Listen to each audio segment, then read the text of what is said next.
14 de junio de 1987. 3:47. El aire olía a diésel y sal. Port Everglades, Florida, se extendía ampliamente bajo un cielo sin nubes. El tipo de calor de la tarde que hacía brillar el asfalto y los turistas entrecerraban los ojos tras gafas de sol baratas. El océano. Dream, un crucero de lujo de tamaño mediano con destino al Caribe Oriental. SAT. Atracado en el muelle 26, con los motores zumbando suavemente. Gangway repleto de pasajeros transportando equipaje y saludando a la familia que estaba abajo. Entre ellos, el Dr. James Anderson, de 39 años. Un cirujano cardiovascular de Raleigh, Carolina del Norte, estaba junto a su esposa, la doctora Patricia Anderson, de 37 años, una médica clínica. Psicóloga especializada en terapia de trauma. Parecían una pareja cualquiera, embarcando en una relación bien merecida. Vacaciones. James llevaba una camisa de lino, con las mangas arremangadas hasta los codos. Patricia llevaba una paja, sombrero y una novela de bolsillo bajo el brazo. Detrás de ellos, su más cercano, su amigo y colega, el Dr. Martin Ree, se apoyó en la barandilla de la plataforma de observación, sonriendo. «No vuelvas tan relajado», gritó Martin. «Te necesito listo para las rondas». «La semana que viene», rió James. «Intentaremos mantenernos despiertos». Patricia se volvió una vez más. Más aún, levantando la mano en un lento gesto. Martin recordaría más tarde ese gesto. Con doloroso detalle. La forma en que sus dedos se detenían en el aire, la forma en que sonreía. Pero no habló. Fue la última vez que alguien de casa la vio con vida. Dentro del camarote 12D, cubierta superior, lado de estribor, se instaló el Anderson. La habitación. Era modesta pero cómoda. Una cama tamaño queen con sábanas blancas impecables, una ventana. Ofreciendo un poco de agua, un pequeño escritorio donde Patricia dejó su diario sin abrir. James desempacó Los artículos de aseo tarareaban algo desafinado. No tenían ningún plan, ni excursiones en tierra. Reservado, sin reservas para cenar. Por primera vez en sus exigentes carreras, tenían. Aceptó dejarse llevar, desaparecer en el mejor sentido de la palabra. Pero desaparecieron y no de la manera que cualquiera podría imaginar. Esperado. 17 de junio de 1987, 6:10 de la mañana. El barco atracó brevemente en Santo Tomás para repostar y rotar la tripulación. El personal de limpieza informó que el camarote era el 12D. Intacto esa mañana, las camas todavía hechas, las toallas dobladas, el pestillo del ojo de buey. Sellado por dentro. Nadie había visto a los Anderson en el desayuno.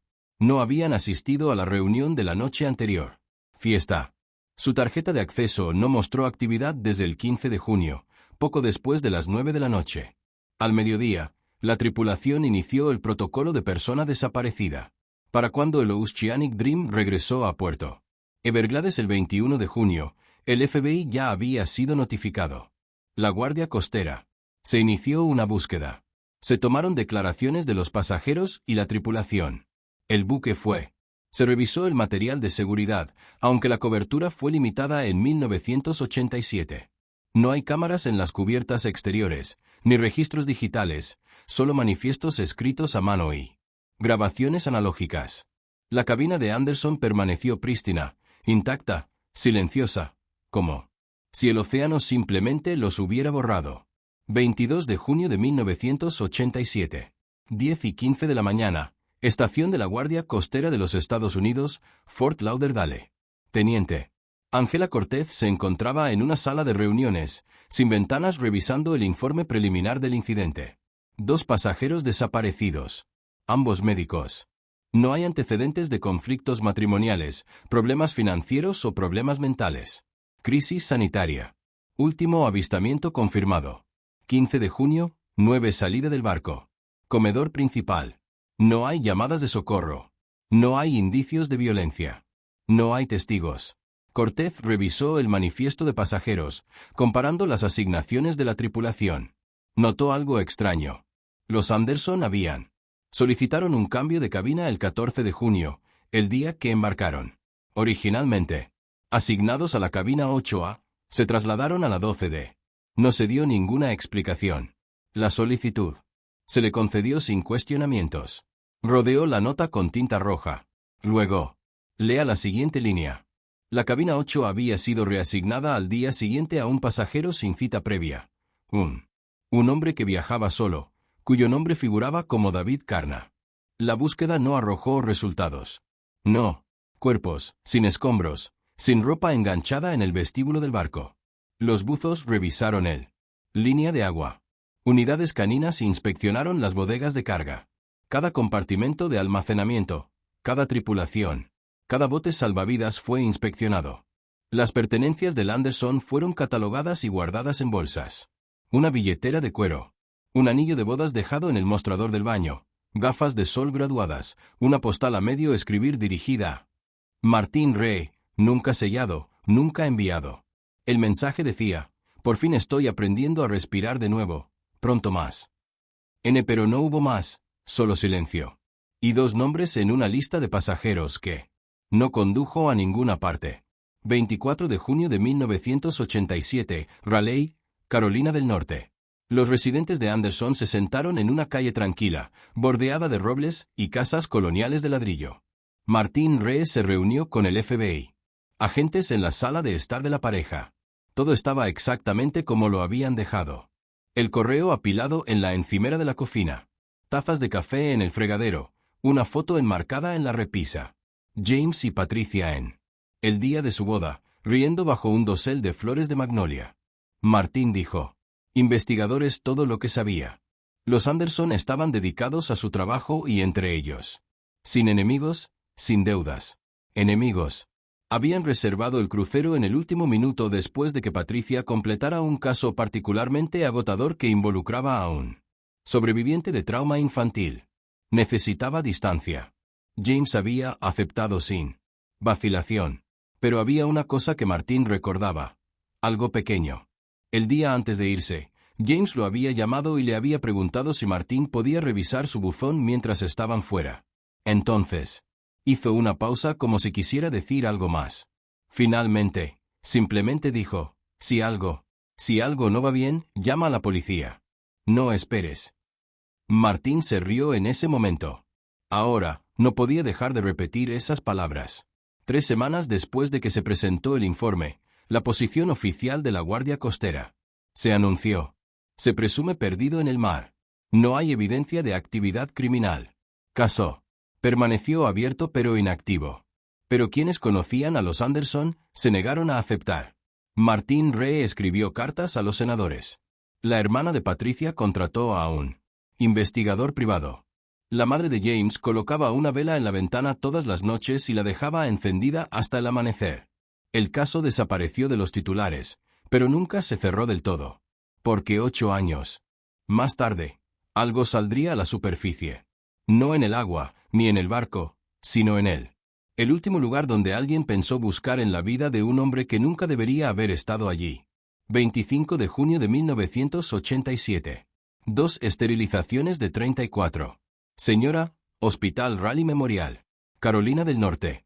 El doctor Martín Reyes se encontraba en la sala de preparación quirúrgica, con las manos lavadas. La máscara colgaba suelta alrededor de su cuello. No podía concentrarse, no podía pensar más allá de la imagen de Patricia Anderson saludando desde la cubierta de ese barco. El hospital le había ofrecido una licencia por duelo, pero él la había rechazado. El trabajo era lo único que lo mantenía. Lo enderezó. James había sido su mentor.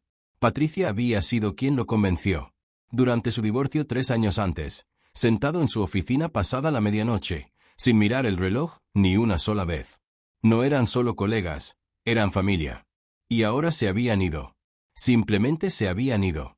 Sin explicación, sin cierre, sin cuerpos para enterrar. Una enfermera tocó suavemente. Doctor Rey, hay una llamada para usted. Dice: es urgente. Martín se quitó los guantes y tomó el teléfono en el pasillo. La voz al otro lado pertenecía al agente especial Víctor Olstead, de la oficina de campo del FBI, División de Miami. Estamos revisando el avión de pasajeros. Lista del sueño oceánico. Olstead dijo: necesito preguntarte algo. ¿Alguna vez James o Patricia? Mencionaste a un hombre llamado David Kern. Martín frunció el ceño. No. ¿Quién es él? Eso es lo que Estamos tratando de averiguarlo. David Kern había abordado el Oceanic Dream en junio 14, mismo día que los Anderson. Pasajeros sin reserva previa, pago. Efectivo por una cabina interior individual, no hay contacto de emergencia indicado. ¿Cuándo? Los investigadores intentaron seguir el rastro, pero se toparon con un muro. La dirección que figuraba en sus documentos de embarque conducía a una vacante. Lote en Coral Springs. El número de teléfono estaba desconectado. Seguridad social. Los registros mostraron a David Kern, nacido en 1952 y fallecido en 1981, en un accidente automovilístico en las afueras. Pensacola. Sin embargo, alguien que usaba ese nombre había abordado el barco y ocupado el camarote 8A. Y desembarcó en Fort Lauderdale el 21 de junio sin incidentes. Se entrevistó a los miembros de la tripulación. Un auxiliar de vuelo llamado Luis Moreno recordó a Carna. Lo describió como una persona tranquila, educada, de unos 35 años. Altura. Siempre llevaba gorra de béisbol y gafas de sol. Nunca pedí servicio a la habitación. Nunca asistí a eventos. Moreno había llamado a su puerta 2 veces para ofrecerles servicio de cobertura. En ambas ocasiones, Kern abrió la puerta solo a medias, le dio las gracias y la volvió a cerrar. No quería que lo vieran, dijo Moreno, como si fuera escondiéndose de algo. 27 de junio de 1987. 113 AM FBI Campo. Oficina, Miami. El agente Olstead se sentó frente al fotógrafo del barco. Un hombre llamado Colin Webb, de 54 años, que trabajaba como freelance en varias líneas de cruceros. Webb había trabajado el viaje Oceanic Dream y tomó cientos de fotos durante la semana. La mayoría eran parejas decentes en él. Cena del capitán, turistas posando con bebidas tropicales, fotos grupales en la piscina. Pero cuando Olstead preguntó sobre la Andersons, Webb sacó una hoja de contactos y señaló un solo fotograma. «Recuérdalos», dijo Webb. Eran una pareja simpática. No sonreían mucho, pero no eran desagradables. Tomé esta foto la segunda noche. La foto mostraba a James y Patricia sentados en una mesa de comedor cerca de un gran ventana con vista al océano. Estaban en plena conversación. La mano de Patricia, descansando ligeramente sobre el brazo de James. La iluminación era cálida, dorada, pero en él, al fondo, justo más allá del borde del marco, parcialmente oscurecida por la sombra, había otra figura. Un hombre de pie cerca de la entrada al pasillo, gorra de béisbol, gafas de sol frente a su mesa. Olstead se acercó más. ¿Lo recuerdas? Webb negó con la cabeza. No, pero está en 3 disparos más esa noche. Siempre en segundo plano, siempre observando. Las fotos fueron impresas y distribuidas. Los agentes del FBI interrogaron a los pasajeros que había estado sentado cerca esa noche. La mayoría recordaba vagamente a los Anderson, amables. Reservados. Pero cuando se les mostró la imagen del hombre con la gorra, 2 pasajeros recordaron algo extraño. Una mujer de Ohio dijo que el hombre había permanecido en el mismo lugar durante casi 20 minutos, sin moverse. Pensé que tal vez estaba esperando a alguien, dijo, pero él nunca se sentó. Solo se quedó allí parado.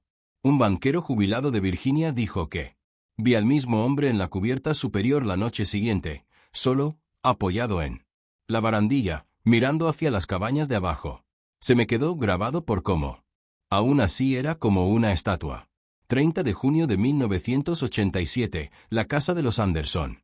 Raleigh, la hermana de Patricia, Eleanor Grant, voló desde Seattle para ayudar a ordenar la casa. Se mudó a habitación lentamente, tocando las cosas como si fueran a romperse. En el dormitorio, encontró el diario de Patricia en la mesita de noche. Patricia siempre había sido una escritora compulsiva, llenando cuadernos con observaciones, reflexiones, fragmentos de sesiones de terapia que no podía comentar en voz alta. Eleanor lo abrió con cuidado. La última entrada estaba fechada el 13 de junio, el día antes del crucero. James guarda. Me preguntó si estaba bien. Le dije que sí, pero no estoy segura de que sea cierto. El caso del pasillo me rompió algo. Ese pequeño. La cara de la chica. No puedo dejar de verla. Quizás la distancia ayude. Quizás el océano la borre. Solo necesito Deja de pensar por un momento. Eleanor pasó las páginas hacia adelante. Las siguientes eran en blanco, pero escondido entre ellos había un trozo de papel doblado, de color crema, de papelería cara. No era la letra de Patricia. La nota era corta, mecanografiada y sin firma. Doctora Anderson, he seguido tu trabajo durante algún tiempo. Creo que tenemos mucho que discutir. Si estás dispuesto, me gustaría. Nos vemos durante tus viajes. Te encontraré. Atentamente, un colega. Eleanor. Miró la nota. Sin nombre, sin fecha, sin remitente. Llamó al agente H. Ed inmediatamente. Al llegar, fotografió la nota y la guardó como prueba. El papel fue analizado. Papel bond de alta calidad, sin huellas dactilares ni marca de agua. La tipografía coincidía con una IBM Selectric común en la década de 1980, y rastreable. Olmsted le preguntó a Eleanor si Patricia había mencionado haber recibido correspondencia extraña. Ella no lo había hecho. Pero Eleanor recordó algo más. 2 semanas antes del crucero, Patricia había llegado a casa tarde una noche, visiblemente conmocionada. Le había contado a James que un hombre se le había acercado en el estacionamiento del hospital. Mucho. Él sabía su nombre y le preguntó si estaba lista para soltar ese peso. Ella asumió que era un paciente o un familiar de uno, pero cerró las puertas de su auto y se fue. James quería presentar una denuncia. Patricia se negó, insistiendo en que no era nada. Solo un extraño confundido. Ahora, Eleanor se preguntaba si había sido algo más que eso. 2 de julio de 1987, Puerto Everglades, Florida. Investigadores de la Guardia Costera revisaron el sueño oceánico, ahora atracado por mantenimiento. Se centraron en la cabina 12D, donde se habían alojado los Anderson. Los equipos forenses buscaron huellas dactilares, fibras, cualquier cosa que pudiera haberse pasado por alto en la búsqueda inicial. No encontraron nada inusual. La habitación había sido limpiada y reutilizada varias veces desde junio, pero cuando, al examinar el pestillo del ojo de buey, un técnico notó algo extraño. El sello no mostraba signos de manipulación, pero el mecanismo interior había sido lubricado recientemente. Residuos de aceite fresco, del tipo se utiliza para silenciar las bisagras. Alguien había abierto esa ventana recientemente y lo hicieron en silencio. Luego examinaron la cabina A, la habitación originalmente asignada a los Anderson antes de que solicitaran el cambio. La cabina estaba ocupada por David Kern.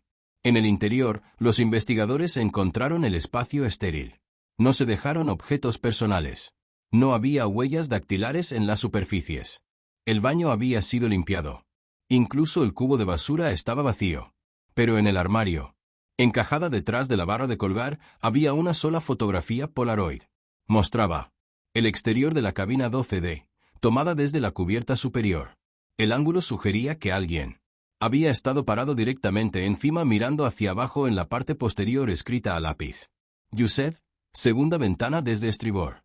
Vista despejada. El agente Olmsted sostuvo la foto bajo la luz, su mandíbula se tensó. Esto no era casualidad. Esto era vigilancia. David Kern, quienquiera que fuese en realidad, había estado observando a los Anderson mucho antes de que desaparecieran, y lo había planeado. Con cuidado. 15 de julio de 1987, Oficina de Campo del FBI. Miami. El agente Victor H. Olmsted se paró frente a una pared cubierta de fotografías, cronologías y declaraciones de pasajeros. Habían pasado semanas desde la desaparición de los Anderson y la investigación se había estancado. El rastro de David Kern terminó en él. Puerta de seguridad de Port Everglades. Las imágenes de vigilancia del 21 de junio lo muestran saliendo de la terminal a las 11:47. A las 7 de la mañana. Llevaba una sola bolsa de lona, la misma gorra de béisbol y las mismas gafas de sol. Caminó hacia el aparcamiento. Y desapareció en un punto ciego entre las cámaras. Ningún vehículo. Sin matrícula, sin recibo de taxi, sin testigos que recordaran haberlo visto después de ese momento. Simplemente se había evaporado. Olmsted se había puesto en contacto con todos los David Kern de la base de datos nacional. Docenas de entrevistas, ninguna coincidía. Había dirigido fotografía Polaroid a través de laboratorios de mejora, con la esperanza de extraer un reflejo Detalle identificativo. Nada útil. La nota mecanografiada encontrada en él. El diario había sido analizado por 3 lingüistas forenses distintos. Su conclusión: escritor culto, formal. Tono: posiblemente formación académica, pero sin perfil definitivo. El caso fue disolviéndose en las sombras. Para agosto, el FBI rebajó oficialmente la categoría de investigación a estado inactivo. Olmsted fue reasignado. Los archivos fueron empaquetado y transferido a una cámara frigorífica. Martin Ree recibió una orden formal. Carta agradeciéndole su cooperación e informándole que todas las pistas habían sido. Estaba agotado. Lo leyó una vez, y luego lo quemó en su chimenea. Nunca dejes de mirar. Septiembre de 1989, 2 años después, Martin Ree se había convertido obsesionado. Contrató a 3 investigadores privados, cada uno siguiendo diferentes ángulos. Uno rastreó la línea de cruceros. Registros laborales, buscando tripulantes con antecedentes penales. Otro se centró en los pasajeros que habían abordado en circunstancias sospechosas en los meses anteriores y posteriores a los Anderson. Viaje. El tercero revisó los archivos del caso de Patricia, preguntándose si alguien a quien ella tratados o evaluados podrían haber albergado rencor. Las 3 investigaciones llevaron en ninguna parte. La presión financiera estaba aplastando a Martin. Había gastado más de $40,000. Sus colegas sugirieron amablemente terapia. Su exesposa llamó preocupada, pero él no podía soltarlo. Cada noche, volvía a la misma pregunta. ¿Por qué James le había pedido que estuviera atento a cualquier cosa? ¿Qué le pareció extraño? ¿Qué sabía James? ¿Qué temía? En octubre de 1989, Martin recibió un paquete, sin remitente, con matasellos de Charleston, Carolina del Sur. Dentro había una cinta VHS sin etiquetar. La reprodujo. Inmediatamente. La grabación estaba granulada. Grabada con cámara en mano, con la marca de tiempo en la esquina. 15 de junio de 1987, 10:23 p.m. El vídeo mostraba la cubierta superior del Oceanic Dream, de noche. Agua oscura. Luces distantes.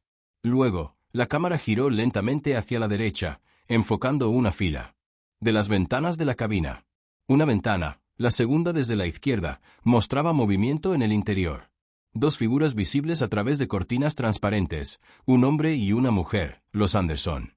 La cámara se mantuvo firme durante varios segundos, luego se acercó más. Una tercera figura apareció en el marco, de pie dentro de la cabaña cerca de la puerta, alto, inmóvil, observándolos. El vídeo se corta a negro. Las manos de Martin temblaban. Llamó a la línea de información del FBI. Se fue. Un mensaje. Nadie le devolvió la llamada. Hizo copias de la cinta y las envió a Eleanor Grant, a la última dirección conocida del agente H. Olmsted, a un periodista del Miami Herald. Solo Eleanor respondió. Lo había visto 3 veces y no podía dormir. ¿Quién envió esto?, preguntó. Martin no tenía respuesta, pero la cinta confirmó lo que había sospechado desde el principio. Alguien había estado en esa cabaña. Y alguien quería que lo supiera. Diciembre de 1991, 4 años después. Los Anderson fueron declarados legalmente muertos por orden judicial. Se liquidó su patrimonio. La hermana de Patricia heredó la casa. La madre de James, que ya tenía más de 70 años, dejó de encender la vela en la ventana. El caso se había convertido en una nota al pie de página en la historia de los cruceros. Discusiones sobre seguridad de línea, citadas en seminarios de derecho marítimo como ejemplo de protocolos de vigilancia inadecuados. Pero entre quienes conocieron a James y Patricia, el dolor seguía siendo agudo. Martin Ree asistió a un servicio conmemorativo celebrado en el Hospital Raleigh Memorial.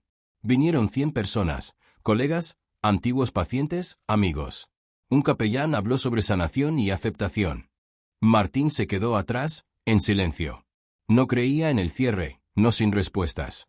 Después del servicio, una mujer se le acercó. Tenía unos 60 y tantos años, cabello canoso recogido en un moño apretado, mirada penetrante. Y evaluando. Se presentó como la doctora Evelyn Mars, una forense jubilada. Psicóloga que había trabajado con la unidad de análisis de conducta del FBI en los años 70 y principios de los 80. Conocí a Patricia, dijo. Dijo en voz baja. Nos conocimos en una conferencia en 1985. Era brillante y compasiva. Me contó un caso que la atormentaba, un niño que había sido abusado por un amigo de confianza de la familia. Patricia testificó en su contra. Fue condenado y enviado a prisión. Martín asintió lentamente. El caso Holloway. Ella lo mencionó en su diario. La expresión de Evelyn se ensombreció. El hombre se llamaba Kenneth Drey. Fue liberado en mayo de 1987, un mes antes de que tus amigos desaparecieran. El aire pareció calmarse. Martín la miró fijamente. ¿Liberada? Libertad condicional anticipada. Buen comportamiento. Evelyn. Le entregó un recorte de periódico doblado. Murió 3 meses después. Agosto de 1987. Auto. Accidente en Georgia. Pero antes de morir, amenazó y envió cartas a la oficina de Patricia, según informó el hospital. Se los llevaron a la policía, pero no se consiguió nada. No hubo contacto directo, solo palabras escritas. Martín desdobló el recorte. El obituario era breve. Kenneth Drey, 44 años. No sobrevivió a ningún familiar inmediato, no se celebró ningún servicio, fue incinerado. Pero en él, al final del artículo, alguien había escrito a mano una nota en el margen. No estaba solo cuando murió. Martín parecía. Arriba. ¿Qué significa eso? Evelyn negó con la cabeza. No lo sé, pero pensé. Deberías tenerlo. Ella se alejó antes de que él pudiera preguntar algo más. Martín se encontraba en el estacionamiento del hospital, el mismo estacionamiento donde un extraño se había acercado a Patricia. Las piezas no encajaban, pero se multiplicaban. Enero de 1993. 6 años después, Martín Reyes se mudó a un apartamento más pequeño. Su consultorio. Sufrió. Había perdido peso. Sus amigos se preocuparon, pero él siguió buscando. Se comunicó con la Policía Estatal de Georgia, solicitando informes del accidente de Kenneth Drey. El expediente mostraba que el vehículo de Drey se había desviado de la autopista 75 al sur de Atlanta. Chocó contra una barandilla y rodó hasta una zanja. Fatal. Pero un testigo, un camión. El conductor que viajaba detrás de él informó haber visto otro vehículo siguiéndolo de cerca antes del accidente. Sedán oscuro, sin placas visibles. El testigo no pudo confirmar si el sedán causó el accidente, pero lo describió como agresivo. El detalle había sido notado y luego descartado. Soltero. Accidente automovilístico fatal, sin evidencia de crimen. Martín solicitó el historial de libertad condicional de Drey. La mayoría fueron censuradas, pero una entrada destacó. El 10 de junio de 1987, 4 días antes de que los Anderson abordaran el crucero, Drey había faltado a una reunión programada con su oficial de libertad condicional. Había llamado a explicar que estaba fuera del estado por asuntos personales. El oficial había emitido una advertencia, pero no tomó ninguna otra medida. ¿A dónde se había ido Drey? Martín no pudo. Pruébalo. Pero la cronología era imposible de ignorar. Marzo de 1995. 8 años. La llamada llegó a las 2:17 de la madrugada. Martín estaba despierto, como solía estar, revisando notas de casos antiguos. La voz en la línea me resultaba desconocida. Un hombre tranquilo. El doctor. Me llamo Teniente Peter Gans. Soy de la División Norfolk de la Guardia Costera de EE. Hemos recuperado algo. Creo que necesitas verlo. Martín se incorporó. ¿Qué encontraste? Un bote, una deriva. Nada. Tripulación, sin identificación, pero había artículos a bordo. Equipo médico, un estetoscopio grabado con el nombre de James Anderson. El mundo se tambaleó. Martín se aferró al borde de su escritorio. ¿Dónde? 200. Al sureste de Cabo Hatteras. El barco lleva años en el agua. Estamos realizando análisis forenses. Pero el doctor Gans hizo una pausa. Hay algo más. Encontramos un diario escrito a mano. Daños por agua, pero algunas partes son legibles. La última anotación está fechada en septiembre de 1987. 3 meses después de su desaparición, a Martín se le quebró la voz. ¿Qué significa? ¿Qué dices? No puedo hablar de detalles por teléfono, pero te puedo decir esto. No murieron en junio. Estaban vivos y huían de alguien. 17 de marzo de 1995. 9:42 de la mañana, Guardia Costera de los Estados Unidos. Estación, Norfolk, Virginia. Martín Ree bajó del avión, sintiéndose como si no había dormido en 8 años, porque en muchos sentidos no lo había hecho. El teniente Peter Gans. Lo encontré en la entrada de la estación, un hombre de unos 50 años, con sienes grises y la postura cautelosa de alguien que había pasado décadas dando malas noticias a las familias. Se dieron un breve apretón de manos. Gracias por venir, dijo Gans. Sé que esto no es fácil. La garganta de Martín estaba seco. Muéstrame. Caminaron por una serie de pasillos seguros hacia un clima. Sala de pruebas controladas. Sobre una mesa de acero inoxidable se encontraban los objetos recuperados. Cada uno sellado en bolsas de plástico transparente, etiquetado y catalogado. Martín se acercó. Lentamente. Un estetoscopio deslustrado pero intacto. Las iniciales de James aún visibles en el pectoral. J.R. Un botiquín médico impermeable. Falta la mitad de los suministros. Un reloj de mujer, la correa corroída. Se paró a las 4:16.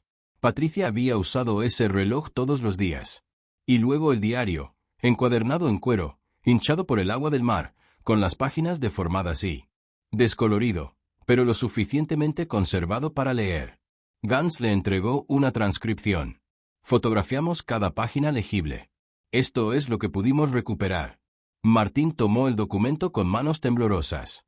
La primera entrada estaba fechada en junio 16 de 1987, 2 días después de embarcar en el Oceanic Dream. Algo anda mal. James se fijó primero en el hombre de la cena de anoche, el que no dejaba de mirarlo. Estaba parado afuera. Nuestra cabaña esta mañana a las 6 de la mañana. Simplemente allí de pie.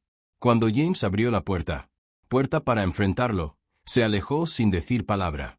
Le preguntamos al sobrecargo sobre la asignación de camarotes. Dijo que el hombre se llama David Kern. Viaja solo y le pagan en efectivo. Nadie sabe nada sobre él. Le dije a James que quería irme en el siguiente puerto. Aceptó. A Martín se le aceleró el pulso. Siguió leyendo. 17 de junio.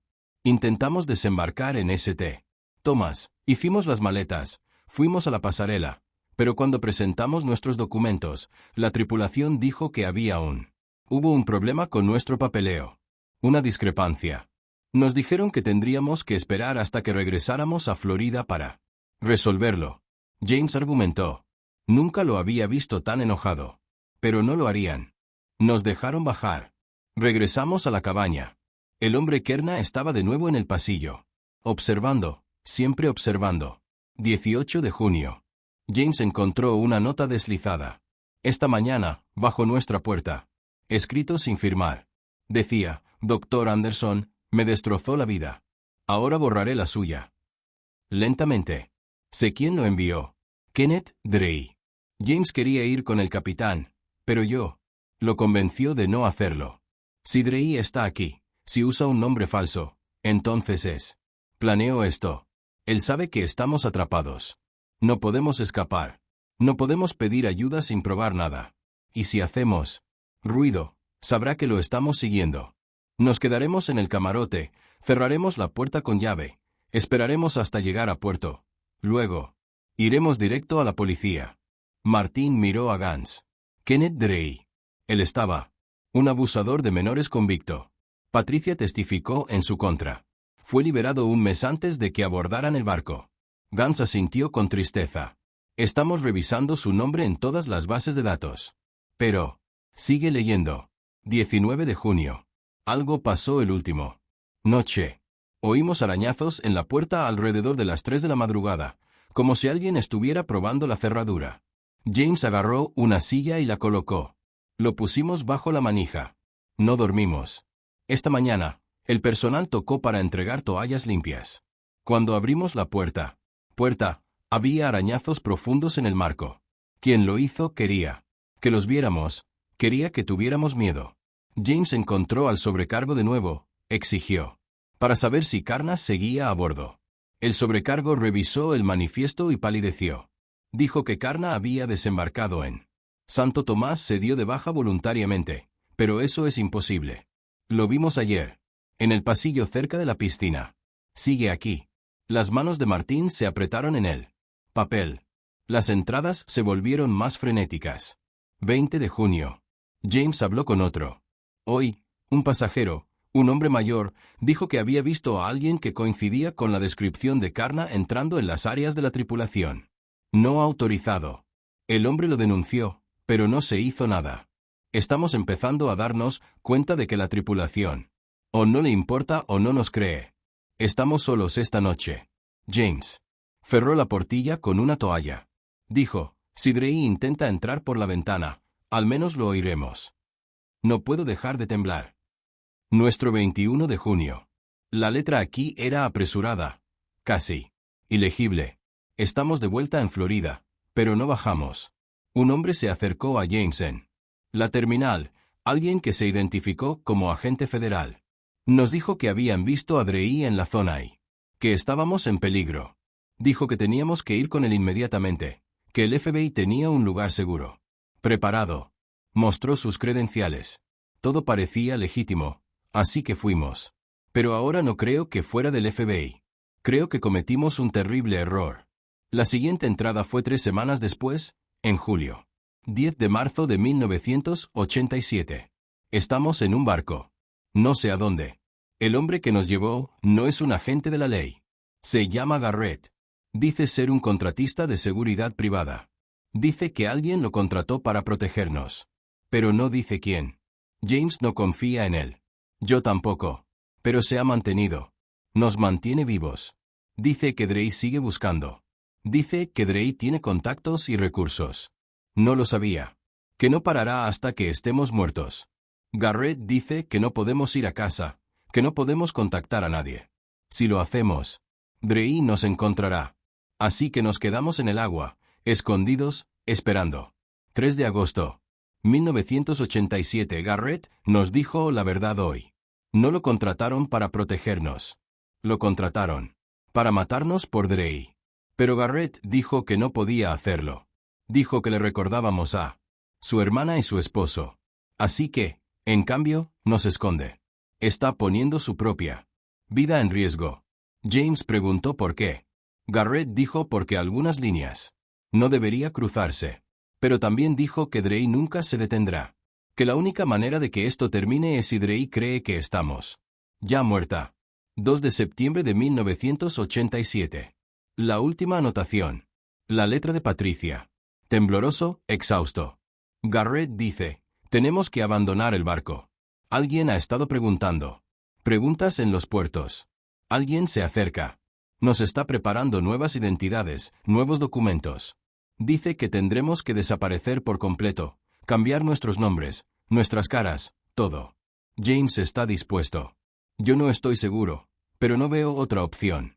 Si alguna vez encuentras esto, si alguien alguna vez lee esto, palabras, por favor, sepan que no queríamos irnos. No queríamos abandonar a todos los que amábamos. Solo queríamos sobrevivir. Dile a Martín que lo sentimos. Dile a Eleanor que la amo. Y si Drey todavía está vivo, cuéntale al mundo lo que hizo. La página terminaba ahí. El daño por agua había. Borró lo que vino después. Martín dejó la transcripción. Su visión se nubló. Estuvieron vivos durante meses. Las ganancias exhalaron lentamente. Creemos. Así que el barco fue encontrado a la deriva sin motor. Sin energía, sin combustible. Lleva en el agua al menos 5 años, quizá más. Estamos realizando pruebas forenses en el casco, buscando evidencia biológica. Pero Dr. Re, hay algo más. Él sacó otra bolsa de plástico. Dentro había una licencia de conducir, plastificada, parcialmente corroído. La foto mostraba a un hombre de unos 30 años, bien afeitado, cabello castaño claro. El nombre en la licencia, David Kern. Pero el rostro estaba mal. La estructura ósea no coincidía con la del hombre de las fotos del crucero. Esto estaba pegado con cinta adhesiva en la parte inferior de la consola de navegación. Gunn dijo que Garrett debió haberlo guardado como seguro. Pasamos la foto por reconocimiento facial. Resultó que coincidía. El verdadero David Kern murió en 1981, Pero el hombre que usaba su nombre, el hombre en ese barco, era Kenneth. A Drey Martin se le revolvió el estómago. Drey estaba en el crucero. Drey lo siguió. Y. Según los registros del estado de Georgia, continuó Gans, Kenneth Drey murió en un accidente automovilístico en agosto de 1987. Pero nunca hubo un cuerpo. El vehículo se quemó. Los restos estaban demasiado carbonizados para ser identificados. Los registros dentales fueron no concluyente. Creemos que fingió su muerte. Martín se quedó paseándose. ¿Y dónde está ahora? ¿Dónde están James y Patricia? Gans dudó. No lo sabemos. Pero 2 días. Hace un tiempo, recibimos una denuncia anónima. Alguien llamó a nuestra línea principal, no quiso dar su nombre y solo dijo esto. Consulte. Registros mortuorios en Beaufort, Carolina del Sur, agosto de 1993. Busque a Patricia. Ellis. Martín se quedó paralizado. Ellis era el apellido de soltera de Patricia. Lo sabemos. Hemos solicitado los registros. Deberían llegar mañana. Martín se quedó mirando la mesa de pruebas, el reloj congelado en 416. El diario que demostraba que sus amigos habían luchado por sobrevivir. En algún lugar, la verdad los esperaba. Y por primera vez en 8 años, creyó que realmente podría encontrarlo. 18 de marzo.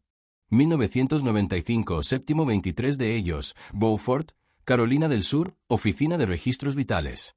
Martín Rey y el teniente Gans llegaron antes de que abriera el edificio y esperaron en el estacionamiento mientras la niebla de la mañana se cernía sobre ellos. Rodó por el río Beaufort. Ninguno de los dos había dormido. La pista anónima había sido preciso, casi quirúrgico en su especificidad. Patricia Ellis, agosto. 1993, registros mortuorios. Alguien sabía exactamente dónde colocarlos. La pregunta era, ¿quién y por qué? Ahora, a las 8 de la mañana, una empleada llamada Dorothy Haynes abrió la puerta principal. Tenía unos 70 años, gafas de lectura con cadena, el tipo de mujer que había trabajado en el mismo trabajo durante 40 años y conocía cada archivo de memoria. Gans mostró sus credenciales y explicó que estaban dando seguimiento al caso de una persona desaparecida. Solicitó certificados de defunción presentados en agosto de 1993. Bajo el nombre de Patricia Ellis. La expresión de Dorothy no cambió. Caminó hacia un archivador en la trastienda, abrió un cajón y regresó con una sola carpeta. Dentro había una muerte. Certificado firmado por el doctor Leonard Bass, médico local. Causa de muerte, cardíaca. Arresto. Fecha, 14 de agosto de 1993. Edad, 43 años. No se mencionan parientes más cercanos. Incinerado. En Cecil Memorial. No se celebró ningún servicio. Martín miró fijamente el documento. Patricia. Habría cumplido 43 años en 1993. La edad coincidía perfectamente, pero el espacio para la firma del representante del difunto estaba en blanco. No había familiares ni testigos, solo un nombre y una fecha. ¿Hay algo más?, preguntó Gans. ¿Hay algún registro de quién autorizó la cremación? ¿Alguna información de contacto? Dorothy se ajustó las gafas. Hay una nota en el archivo mecanografiado.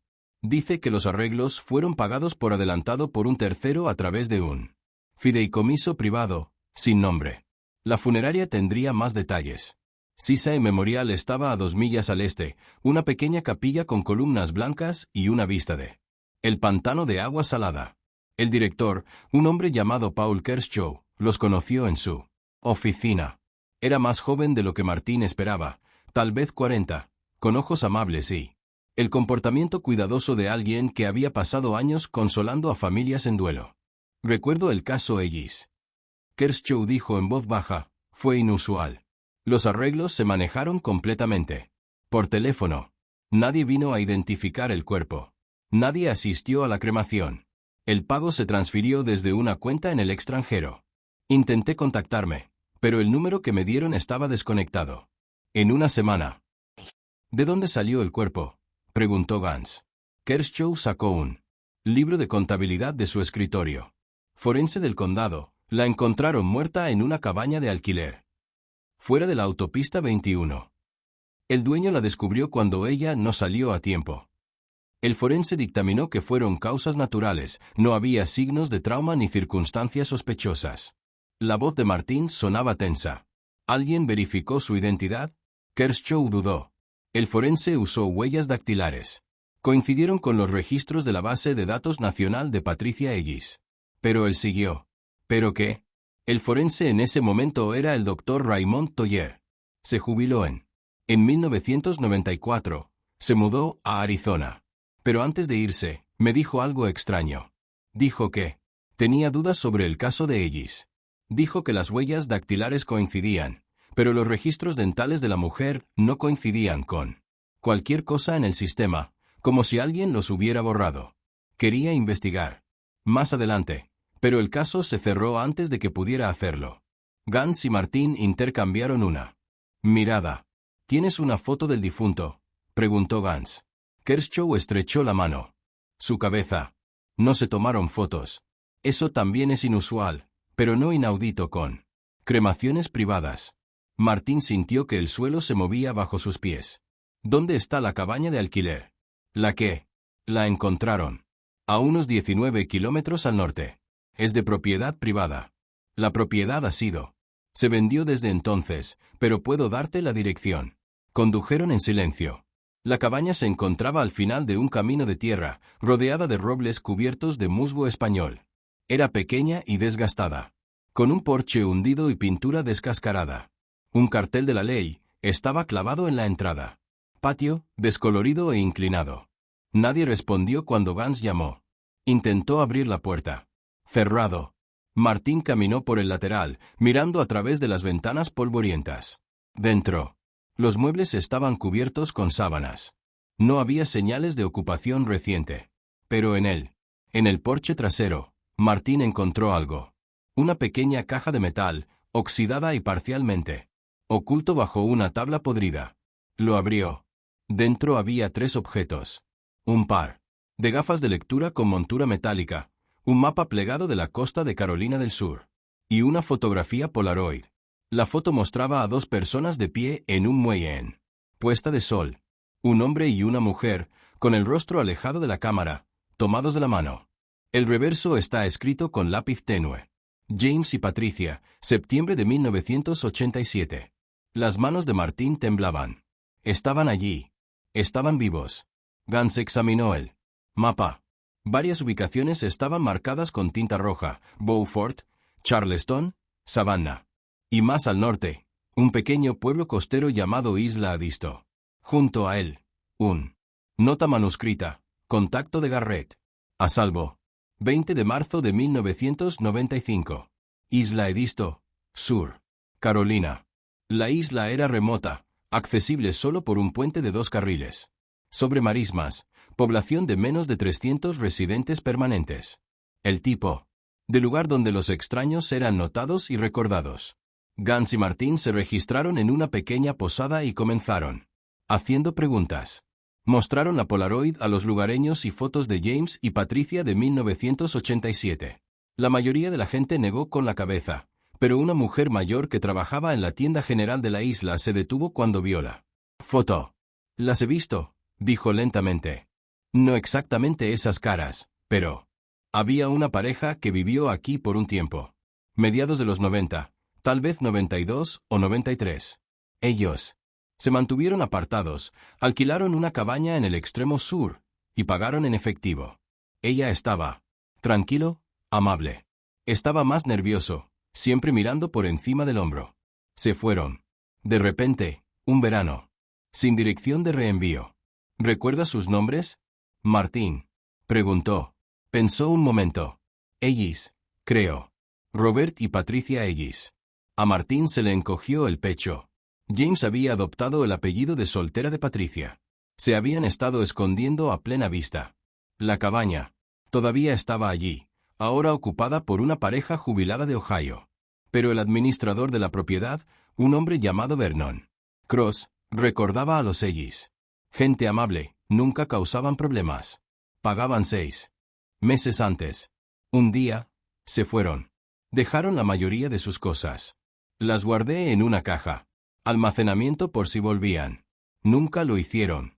Cross los condujo a un almacén. Unidad detrás de su oficina.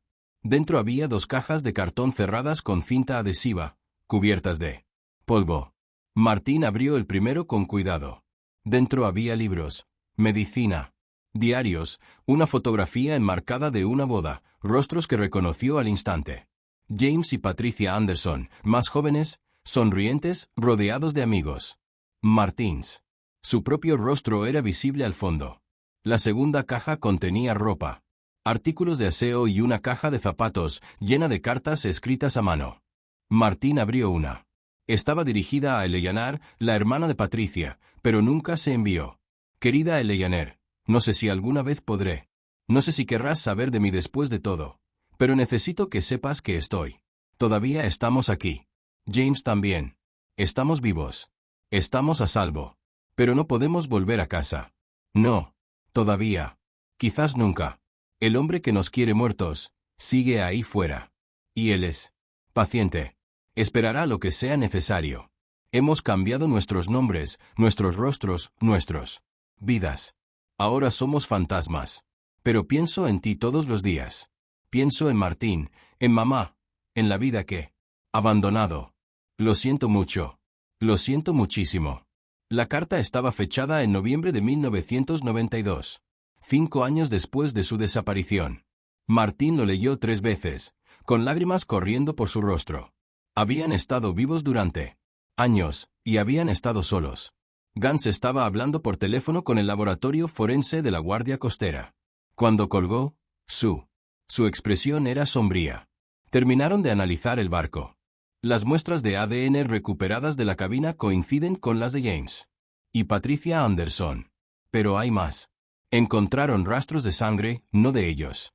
En tercera persona. Lo analizamos. Cotus dio una coincidencia. ¿Quién? Kenneth Drey. Su ADN era en el sistema desde su condena de 1984. Estuvo en ese barco recientemente, en los últimos 2 años. La voz de Martín era caballo. Los encontró. Creemos que sí. Y creemos que sigue buscando. 23 de marzo. 1995, 4 y 16.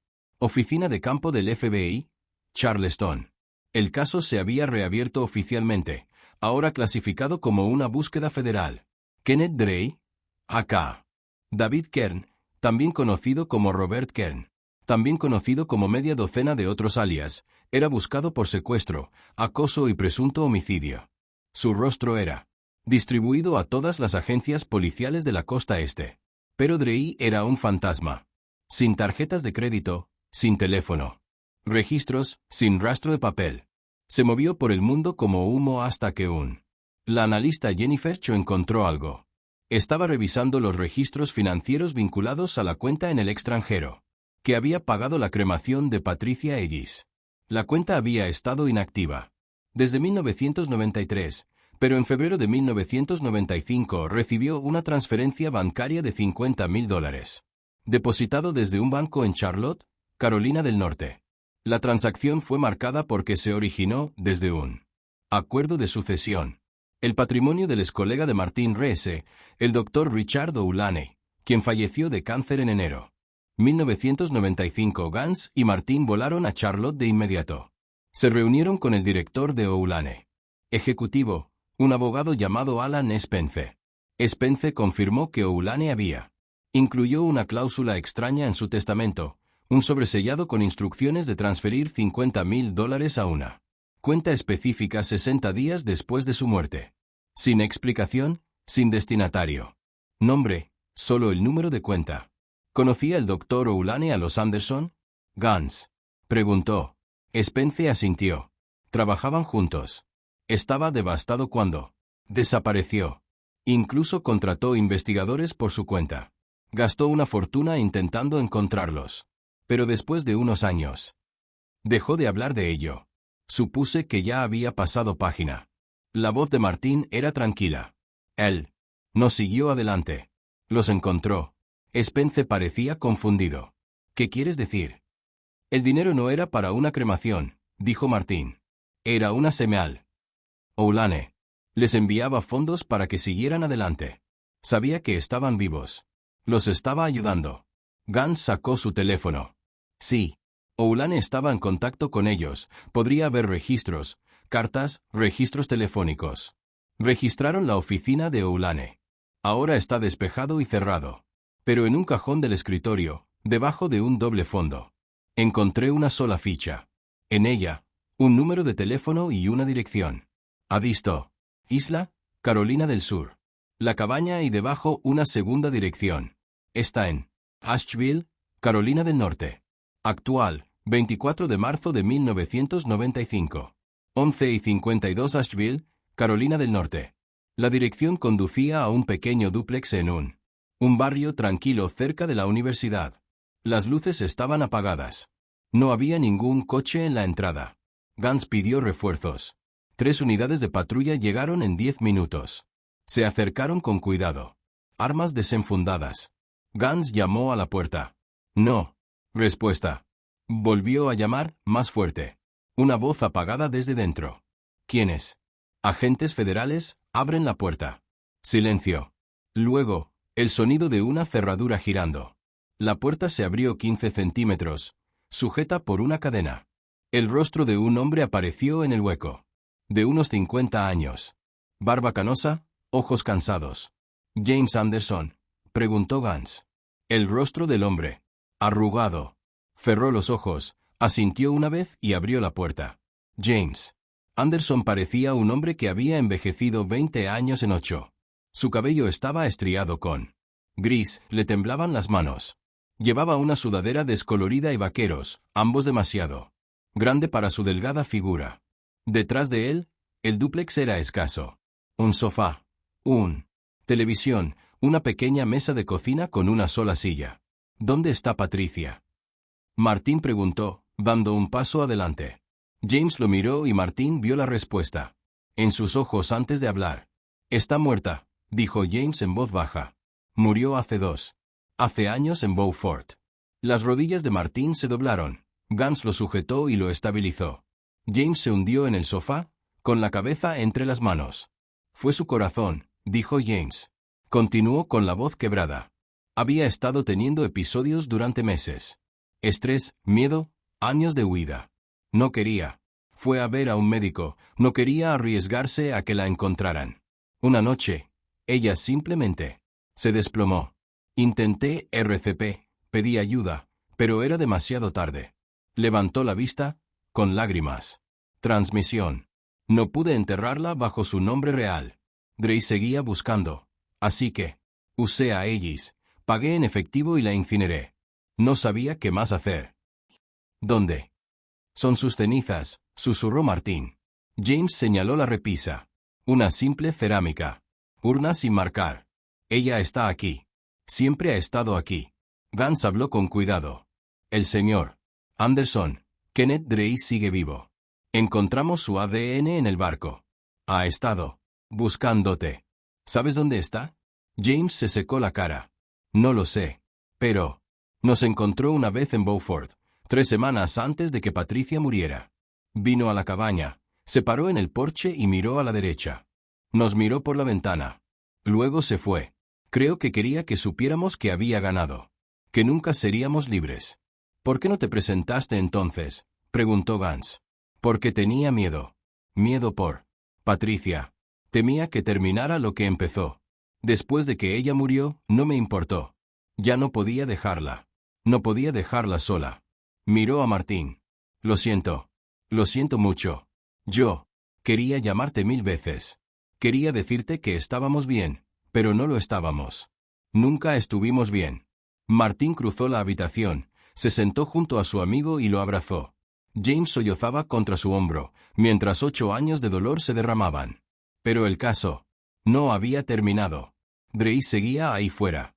Y 36 horas después, un gran avance. Viene de la última persona que alguien esperaba. 26 de marzo de 1995. 6:42 de la mañana, oficina de campo del FBI, Charleston. El agente especial Víctor Olstead había regresó al caso, retirado de su asignación actual en el momento en que James Anderson fue encontrado con vida. Se sentó frente a de James en una sala de entrevistas segura, con el equipo de grabación en marcha y otros 2 agentes presentes. James parecía vacío, como un hombre que había pasado años cargando con un peso demasiado pesado para soltarlo. Pero él estaba hablando. Por fin hablando. Garrett, James empezó con voz ronca. El hombre que nos llevó de ese barco. Su nombre completo era Garrett Leal Bishop, ex infante de marina, soldado, contratista de seguridad. Drey lo contrató a través de un intermediario y le ofreció $25,000 para que nos hiciera desaparecer. En silencio. No había cuerpos, ni pruebas, simplemente habían desaparecido. Olstead se inclinó hacia adelante. Pero no. Matarte. No. Dijo que cuando nos conoció, cuando vio a Patricia, ella le recordó de su hermana menor. Había sido asesinada por su exmarido en 1983. Garrett estaba en el extranjero cuando ocurrió. Nunca pudo despedirse. Dijo que no podía hacerle eso a alguien. La familia de alguien más. Así que nos escondió. Nos llevó al barco. Nos mantuvo en movimiento entre pequeños puertos, pueblos pesqueros, lugares donde nadie hacía preguntas. ¿Dónde está el obispo ahora? La expresión de James. Oscurecido. Muerto. Septiembre de 1987. Iba a ayudarnos a conseguir nuevas identidades. Documentos auténticos, algo que se conservara a largo plazo, pero tenía que reunirse con un contacto en Savannah. Nunca regresó. Más tarde nos enteramos de que le habían disparado fuera de un almacén. La policía lo calificó como un robo, pero Garrett siempre llevaba dinero en efectivo. Todavía llevaba la billetera cuando encontraron el cuerpo. Creo que Drey se dio cuenta de lo que había hecho. Creo que Drey mató. Él. Olstead tomó notas. ¿Te contó Bishop cómo Drey te encontró en el crucero? Dijo que Drey había estado siguiendo a Patricia durante meses después de su liberación. La siguió al hospital y a nuestra casa. Conocía nuestras rutinas. Cuando reservamos el crucero, Drey, de alguna manera, consiguió acceso al manifiesto de pasajeros.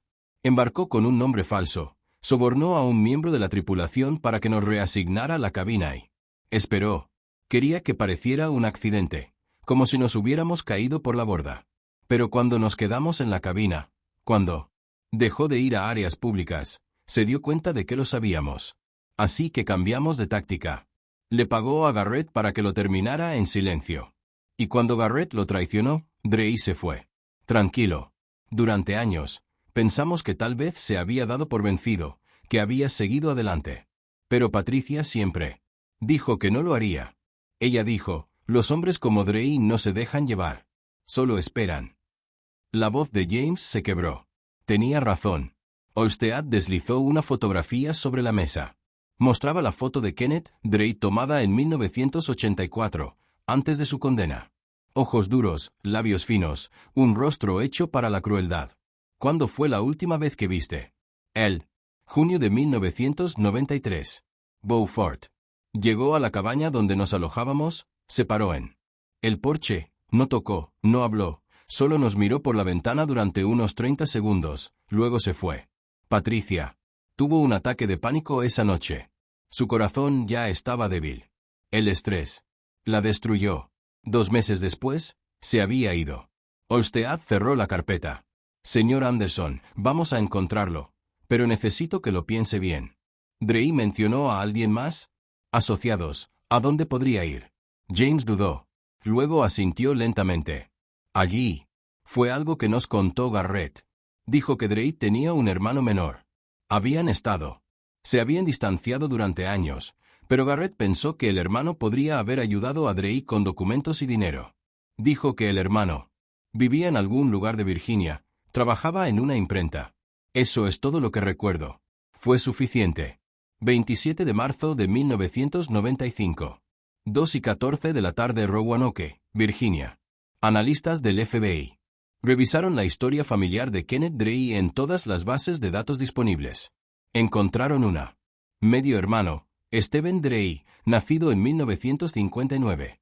Sin antecedentes penales, empleado en una empresa de impresión comercial en Roanoke. Los agentes visitaron la tienda. Stephen no estaba allí. Su supervisor dijo que había llamado para avisar que estaba enfermo esa mañana. Fueron a su apartamento. No hubo respuesta. Obtuvieron una Orden judicial.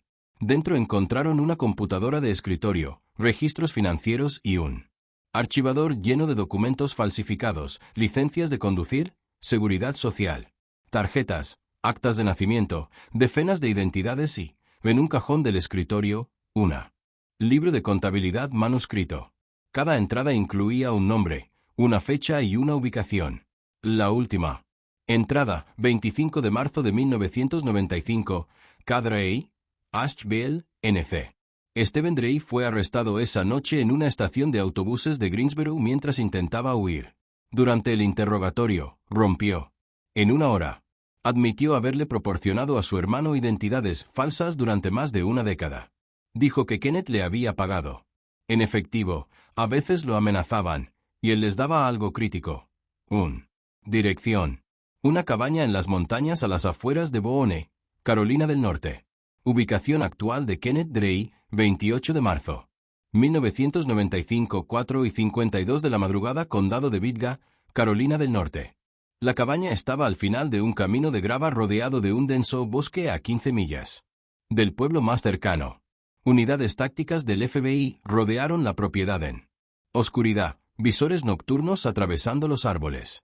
Olstead estaba allí junto con 30 agentes, el sheriff local, agentes y una unidad canina. Habían planeado la operación durante horas. Sin errores, sin rutas de escape. A las 5 de la mañana, se pusieron en marcha. Las granadas aturdidoras rompieron el silencio matutino. La puerta principal se derrumbó. Los agentes entraron en tropel, gritando. La cabaña era pequeña, 2 habitaciones, una cocineta y una estufa de leña aún caliente. Y en la trastienda, sentado tranquilamente en un catre, estaba Kenneth Drake. Era mayor que su colega. Tenía 54 años, cabello canoso, rostro delgado, pero los ojos eran los mismos. Fríos, vacíos. Él levantó la mano lentamente, casi aburrido. «Te has tomado bastante tiempo», dijo. Lo esposaron, le leyeron sus derechos y registraron la cabina. Lo que encontraron le revolvió el estómago a Martín Reese cuando escuchó. Hablaremos de ello más adelante. Fotografías, cientos de ellas, clavadas en las paredes, apiladas en cajas extendidas sobre una mesa. Fotos de James y Patricia de 1987, fotos de su casa en Raleigh, fotos de Martín, de Yanar, del hospital donde habían trabajado y fotos más recientes. Imágenes de vigilancia de Beaufort, de la isla Adisto, de Asheville. Drake había estado observando, siempre observando, durante 8 años en una caja de metal bajo la cuna. Encontraron un diario, el de Drake. Escritura a mano, página tras página de anotaciones obsesivas, fechas, horas, lugares y en la página final escrito. En letras mayúsculas nítidas. Creían que podían correr. Creían que podían esconderse. Pero les di algo mejor. Les di miedo cada día, cada respiración. Eso fue mi justicia, no la muerte. Miedo. 30 de marzo de 1995. Kenneth Drake fue acusado de secuestro, acoso, hostigamiento y conspiración para cometer asesinato. Los fiscales federales agregaron cargos por armas, fraude y obstrucción. Se le negó la fianza.